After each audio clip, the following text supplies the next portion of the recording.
C'est un enjeu. Hein. Si effectivement on n'est pas conscient qu'effectivement la manière dont Allah nous a conçus nous prédispose à pouvoir effectivement accomplir la mission de la meilleure des manières, ouais, il est possible qu'effectivement qu'on tombe dans une espèce de dévalorisation de soi qui sera forcément contre-productive. C'est quand on pense qu'on n'a pas de valeur, c'est là où on commence à perdre confiance en soi. Par contre, si on a la conviction profonde que nous avons beaucoup de valeur, pourquoi nous avons beaucoup de valeur? Parce qu'Allah nous a choisis dans toute sa création, nous les êtres humains, pour être quoi? Pour être ses khalifas sur terre. L'objectif final, c'est effectivement être dans une connaissance incarnée du divin, et ça passe par être son instrument. Être son instrument conformément aux fonctions divines. Khalaqa. Ça ne veut pas dire créer, ça veut dire concevoir, c'est-à-dire établir toutes les lois de fonctionnement de l'objet créé. Donc on est vraiment taillé, c'est ça qu'il faut comprendre, structurellement parlant. Taillé, conçu pour être des abd. D'ailleurs, c'est la seule raison d'être de notre existence et de notre conception. Alors pourquoi c'est important de dire ça et d'insister là-dessus à votre avis?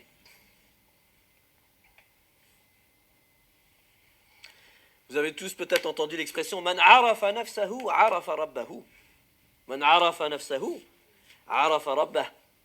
Celui qui se connaît lui-même peut connaître son maître.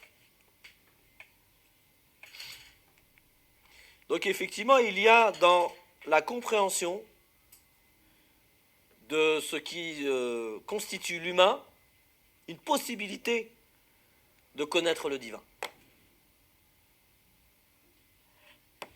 C'est pour ça que ce module 3, qui est consacré à la connaissance de l'humain, la connaissance de soi, on va le clôturer avec le symbolisme du corps dans le Coran. Il y a dans la symbolique des différents organes qui constituent le corps une opportunité de mieux connaître Allah. Ouais, ça fait sens. Alors pourquoi? Parce qu'en fait, il y a dans notre conception même, dans la manière dont on a été conçu par le divin, les prémices de la connaissance du divin. D'ailleurs, c'est ce qui a fait interpréter le verset par Ibn Abbas, radiyallahu anhu, qui était un des plus grands interprètes du Coran. Il a dit Liya'budoun, c'est illa liya'rifoun. Donc Allah a conçu les djinns et les hommes dans l'unique dessein de le connaître. C'est intéressant, parce que du coup, l'objectif final, c'est effectivement être dans une connaissance incarnée du divin, et ça passe par être son instrument. Être son instrument conformément aux fonctions divines. Donc plus on va être son instrument conformément aux fonctions divines, plus on va pouvoir avoir une connaissance incarnée du divin. Ce que je disais, c'était Surat Muhammad, donc c'est la 47, verset 19. C'était pourquoi? Oui, c'était pour un petit peu justifier notre reformulation de l'expression. Man alim Allah, celui qui a ilm d'Allah, c'est-à-dire qui arrive à distinguer les fonctions divines, arafa nafsahu fa'arafa rabbah. Peut avoir une connaissance de soi, et ce faisant, connaître de façon incarnée le divin. Alors pourquoi? Parce que Allah nous a conçus à son image. Pas l'inverse, attention. Allah nous a conçus à son image. Pas l'inverse. Ça veut dire quoi, pas l'inverse? 90% des hommes, qu'est-ce qu'ils font? Ils essaient de comprendre le divin à l'image de l'humain. Donc oui, dans leur monde à eux, vu que l'humain il peut se mettre en colère, bien évidemment que le divin peut se mettre en colère. Beaucoup d'êtres humains ont une compréhension humaine, une représentation humaine du divin. Le non-dit, c'est quoi? Allah est à notre image. Non, c'est l'inverse. Nous sommes à l'image d'Allah, pas l'inverse. C'est bon? Donc c'est pour ça, man alim Allah arafa nafsahu fa'arafa rabbahu. Donc avec le ilm des fonctions divines, on peut rentrer dans une forme de ilm d'Allah. Et ça nous permet d'avoir une meilleure connaissance de soi, et ce faisant, une meilleure connaissance de Dieu.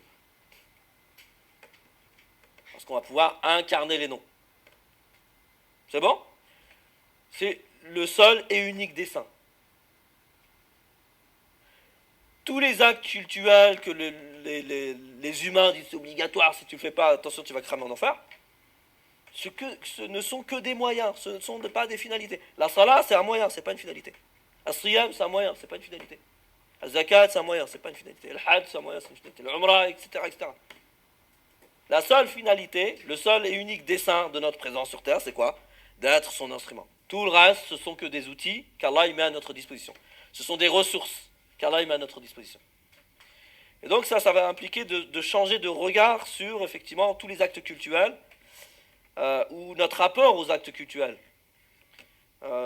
Dit autrement, est-ce qu'on prie, est-ce qu'on fait salat parce qu'on pense que c'est obligatoire, et qu'on a entendu dans une khutbah que le prophète aurait dit al-farqu baynana wa baynahum wa bayna al-kufri as-salah wa man tarakaha faqad kafar, que celui qui délaisse la salah est un kafir, ou que c'est une obligation. Donc quand on nous a appris, l'imam il nous a appris que quand on ne fait pas un acte obligatoire,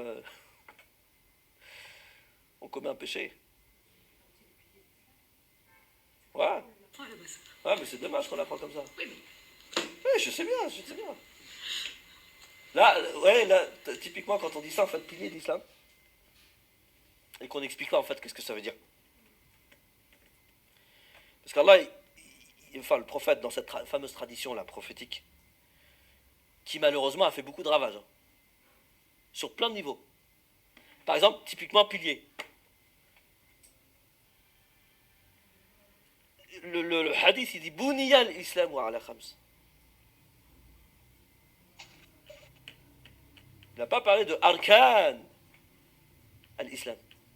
Buniya, al-Bunyan, l'édification. L'édification du musulman peut se faire par un certain nombre de choses. Ça change tout. On sait comment on dit pilier en langue arabe. Mais le prophète, il a utilisé Buniya. Bunyan. Vous connaissez le Bunyan? Bnit.